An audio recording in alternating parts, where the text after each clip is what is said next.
let's look at all this nonsense here before we decide to break it. We're not breaking anything. Shut your mouth. Yes, you're right. We are not breaking anything. Me and Tyler will break it. And now watch I'm what watching. happens when I press this. Creeper gun. Spew, spew, spew, spew, spew, spew, spew. Would you just put a bunch of eggs down there? Yeah, then an ocelot, because creepers run away from ocelots. Oh. Okay. So, what? How do you... What? You make a little 1x1x2 square. Here, watch what. Here's my modification to this design.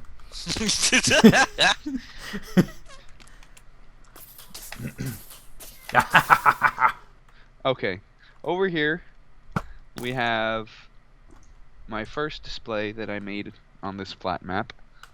Okay. And what this is rather than a 7-segment like your traditional display, this is a sort of like a pixel display, so you can individually choose which block you want. Uh-huh. Troy, stop flipping that Is switch. that a 0? Yes, that's a 0. Troy, stop flipping the switch. This is why we can't invite him to these things. If my machine breaks, I swear to God. 0. It says 0 again. Stop pressing the buttons and let me... Ah! Brill, stop it.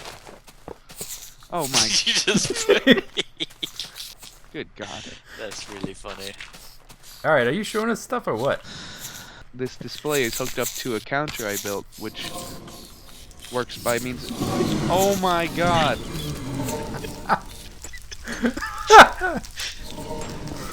Oh my god. You're gonna start setting my shit in fire. We're gonna have to reload this because everything's gonna burn down.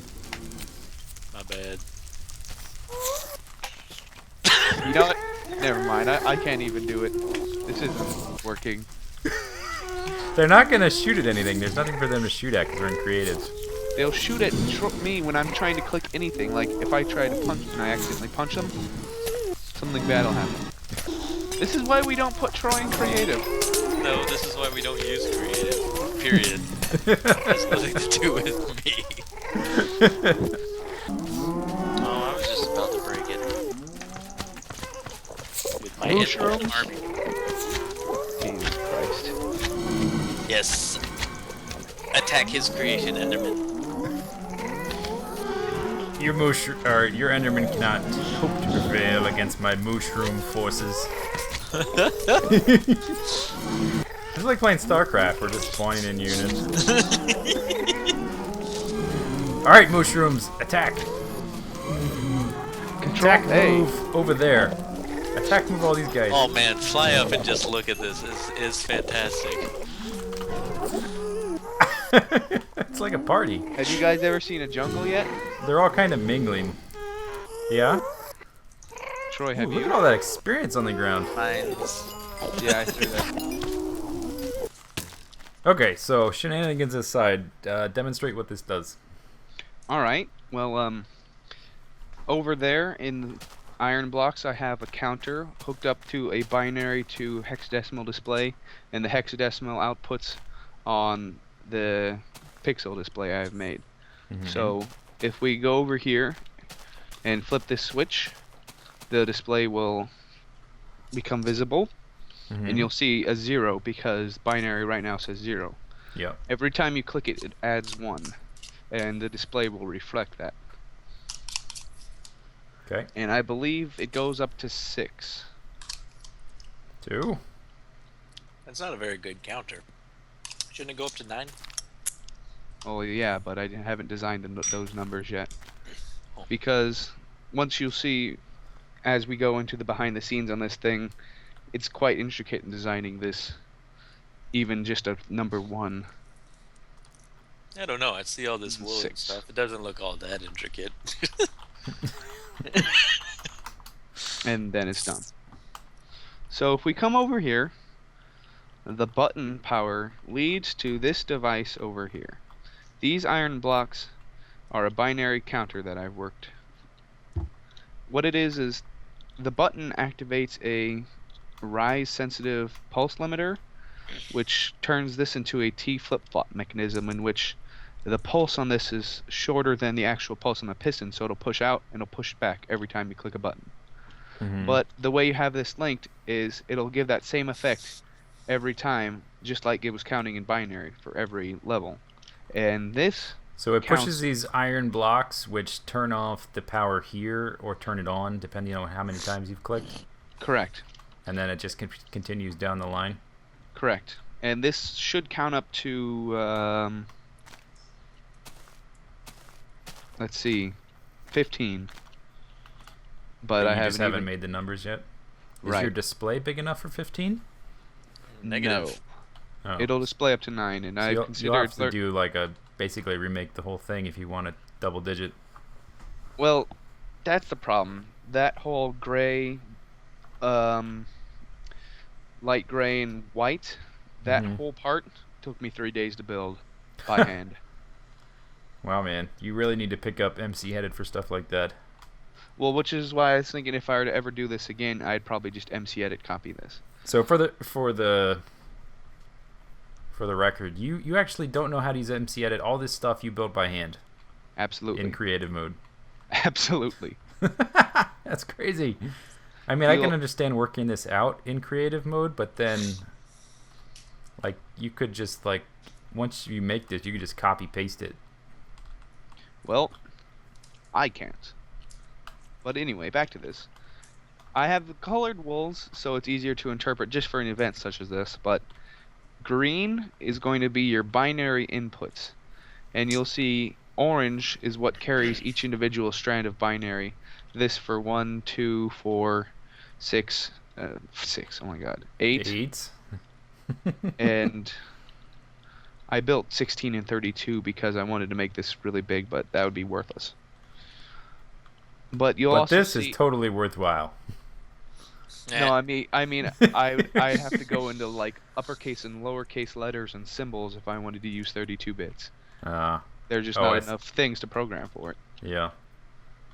But you'll see blue. Blue is reflecting the opposite of what the orange is.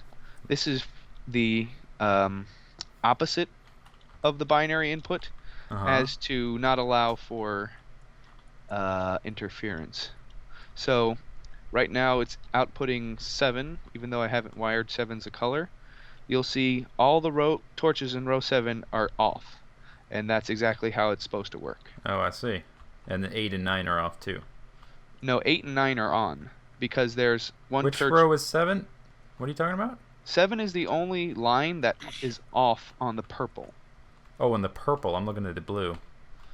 Oh, blue is the opposite of orange. So purple. Just like okay, in I the color see. wheel. Okay, I see now. 7 right here is off. And So then 8, 9, 10, 11, 12, 13, 14. right, Okay. You just haven't built past that point. right. This yellow part, yellow all the way to the top, is the vertical transmission. Mm-hmm. It translates the power from bottom to top relatively quickly, and it's compact and efficient. Now the kind Oh, I of see like, how it works. Okay, so every time you click, it highlights another line, or it unhighlights it, which Yes. inverts the power and then turns on. Where is the graphical? Oh, you haven't done 7. That's why there's no torches on 7, right? correct. Okay, so then 6, for instance, would invert all the torches on this yellow line, and it would turn on all the torches on the green, Correct.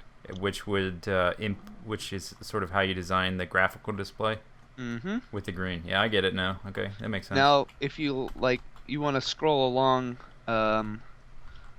the green, you'll see that there are torches on various places among the green. That is which block this illuminates. Right. Okay. So we can follow the torch on this dark gray part, and this dark gray is just the data carrying block, to this light gray, and this light gray was designed just so everything has equal delay because of the torches, to the white part, which is the mechanism for powering the segment of 4 pistons, which then goes straight to the display.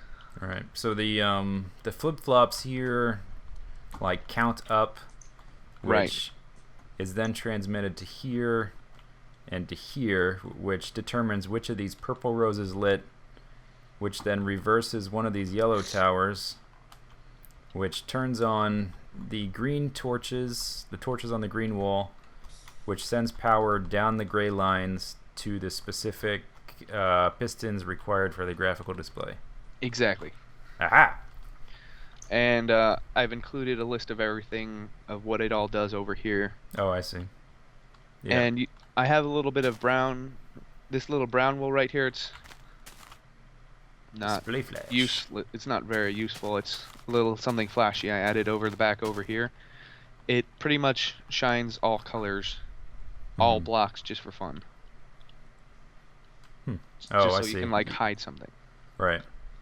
Now over here, my next project, don't pay attention to that, we're looking at the displays, is something I first made with redstone lamps. Now my friend gave me this idea, and building it was the hard part, but we'll put an input like 7. You'll click the button, and it'll take a second for it to process, but 7 will come out. So if you look at the display, How is that 7? 1, 2, 4.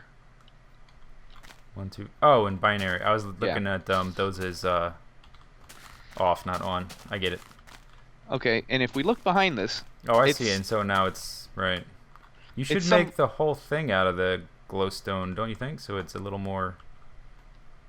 yeah, but that's a long process too, and it's also risky because you potentially hurt the display. You'll also notice that the display on this part is a little bit overdone because I did not know when making this that glowstone blocks carried charge as well. Oh. But this is a really cool device my friend showed me. I'm really glad too because this sends all of the binary current from this through this one line to that, and it translates it perfectly. It sort of throws current at an exact time, and this has been timed up so it catches at the exact right time. The brown is the mechanism for the throwing and catching, but here pink, these are vertical RS NORs. What's the amphitheater for? It's to emphasize that this is only one current coming into this, but it still understands binary. Ah. This is where you watch Greek tragedy. Okay. Continue. Over here, you'll see more of the intricacies of the little mechanism, but that's too intricate for right now. This purple stuff. Oh yeah, that part's too intricate. Yeah, let's not explain that bit. All right, Mr. Smarty, tell me what's going on here. I was being sarcastic because I don't know how any of this works. Okay, well, this purple bit, I thought it would have been cool if I could make it so that you could turn this on and off. This is vertical AND gates, or vertical NAND gates, I think. Yeah. And they're not wired up to anything anymore because they are useless. But over here you have your standard green binary, and then blue is binary, then light blue is reverse binary. But as I learned later, much later after building this, the yellow string I have is redundant and useless. Oh yeah? Yeah. So we come over here. This is a new version? This is completely different. It's a different mechanism, but it's the same display.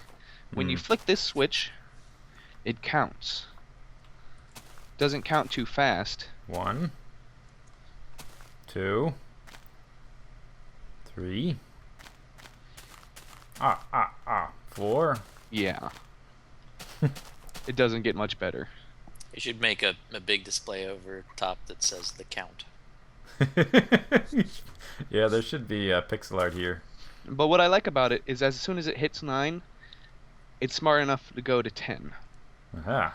And then you can just turn it off and click the button to reset it, and it'll go to 0, 0. You need to have it How count far down and will then it have a go? bunch of TNT explode. There you go. How high will it go up? It goes to 99 and then resets. Oh, so it will count all the way to 99? Yes. But if you'll come back here, you'll see the inner workings of the contraption. You have the switch. What's the stuff? Oh, were you testing what materials pass charge or something? No, I was testing what blocks look best with glowstone blocks, and I Okay. thought black wool was best. Okay. If you come back here, you'll have your lever lead that has the run machine coming to this AND gate, which activates this toggleable piston clock that I want to believe I innovated, because I have not seen this toggleable part anywhere else. Toggleable. Anyway. So you found a practical application for the piston clock? Yes. Ah. And over here we have that same counter I had over there, but it has pistons on the other side. Wait, what are we looking at now? The brown down here. The counter. Oh yes, the counter. I see. And it has the same. It has 8 bits instead of 32. And once it hits 9, an AND gate is underground here, which is hard to get to because I've buried it. Uh-huh. It'll reset everything so that it goes to 0. But it'll also... Bust this up right here and go down there? No, stop it. No busting. No busting, sir. You also see another AND gate coming up here that triggers this. Uh-huh. That once it hits 9, it'll switch this as well. Yeah. And it'll only do that every time it hits 9. While this is more of a reliable clock, like it's more data-centric, it doesn't look nearly as pretty. Mm-hmm. I'll show you a pretty clock. Okay. And once I have the same setup over here, I've just doubled it. And once again, this green line underneath here is completely useless. Oh. Oh. Okay. I didn't know where you went. I was looking for you. Troy, stop it. Okay. We're back over here. You're here? Where are you? You're here. We're all right here. CNB Minecraft inspired memory display. I saw this thing online when I was looking for piston displays to see if I could make my counter any better. And I saw this dude who had made this really cool piston display. So I thought I'd try to remake it. And I think it went pretty well. Mm-hmm. Using my toggleable piston clock again, because I love that. It's everywhere. We trigger a piston cycling system, which works as a card reader. But it's pretty much memory through solid blocks, which is the wool, or non-solid blocks, which is the glass. So you'll see right now it's got all of them displayed except for one glass, and that reads on the display 9. And once it'll hit 0 again, it'll also hit another thing on the display that'll send a pulse to the next one, which counts the tens place. Okay. Sounds good. But the problem with this is it's based around memory, not data, so you can't reset it or be a little more free. It's specifically what the data is on. It's harder to change than mine. I see. Yeah. But it looks prettier. And that black box in the distance, pay no attention to that. What is that? Well, it's a 7-segment display with nothing but lanterns packaged up in a nice box, so it looks all pretty. You've got your leads out here, just like if you were to purchase a real 7-seg in real life. And you can individually set it so it says 4, but you have to reverse whatever you're putting because it's over here. Oh, I see. Yeah, that looks better. But it's all inside, and it's supposed to look nice because it's in a box, but it does look nice. It looks like part of a... It looks better when it's all the lamps. It looks better at night for sure. We'll come over here. This little exploded silver box, bad experiment. Okay.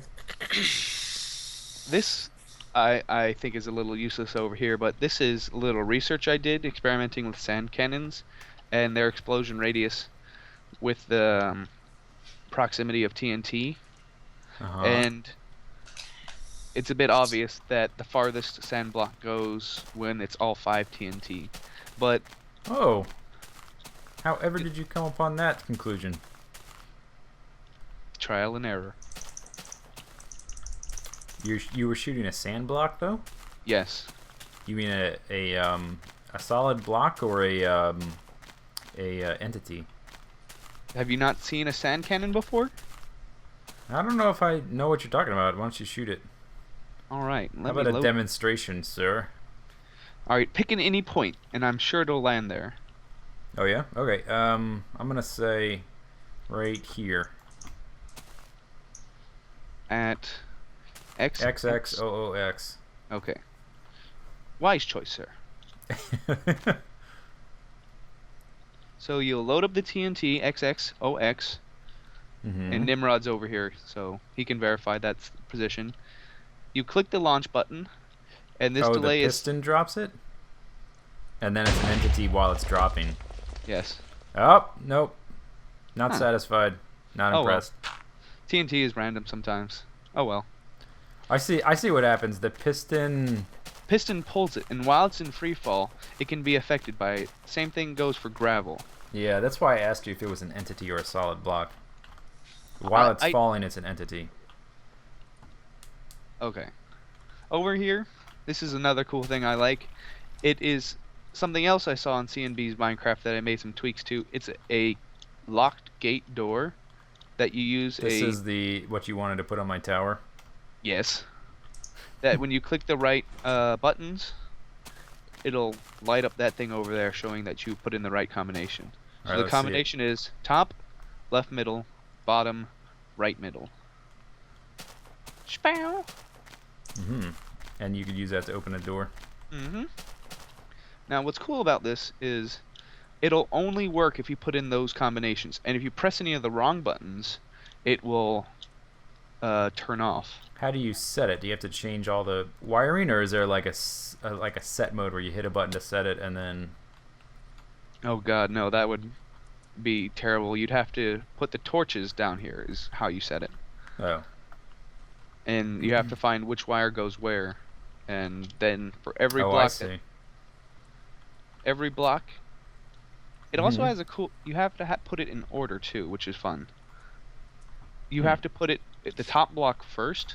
So okay, explain this part right here. I'm assuming that you put them in the right order. It lights up the torches on the green, which sends the signal down the blue, and it's got to proceed down this, and the signal won't get through until these pistons get pushed, right? Right. But what stops these pistons from getting pulled through is an AND gate. Not an AND gate, but a gate. That when this gets pushed, it deactivates a torch down here, which keeps this on. And if this can't turn off, then this does not function as a pulse limiter. Yeah, I see. And so is it possible to crack the code just by listening for the piston movement? I doubt it. No. And you know why? Because no, it's about where these torches are on the green wall.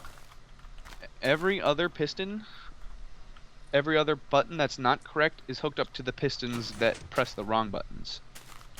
Oh, I see. So if you click the wrong button, it'll reset the entire thing, and then you have to start over.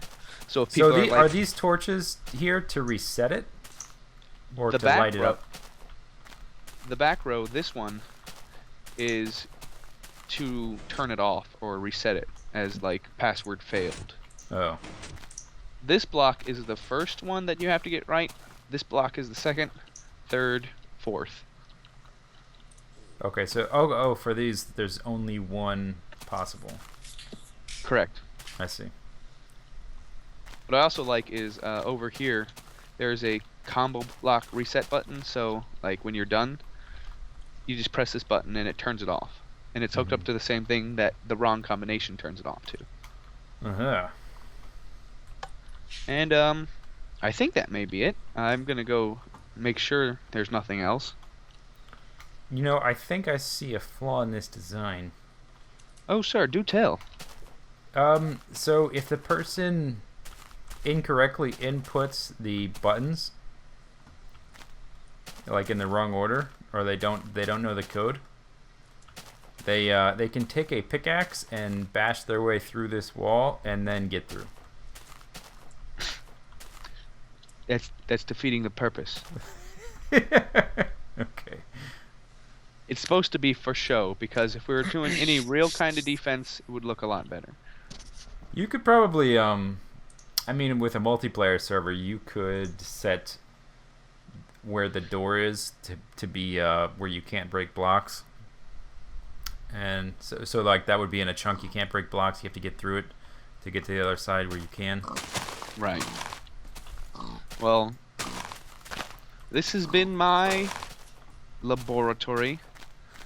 I love how you always have to pause to remember to say it like that. Well, because I remember you said, "Don't you mean your laboratory?" to me one time, and I'm like, "What? What does he mean?" And then I fear the wrath of God if I ever pronounce it wrong again.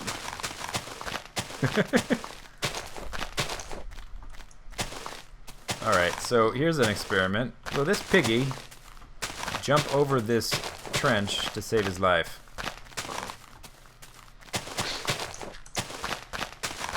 What do you think? What brilliant science to be doing. Let's see. Oh, where'd he go? Damn it!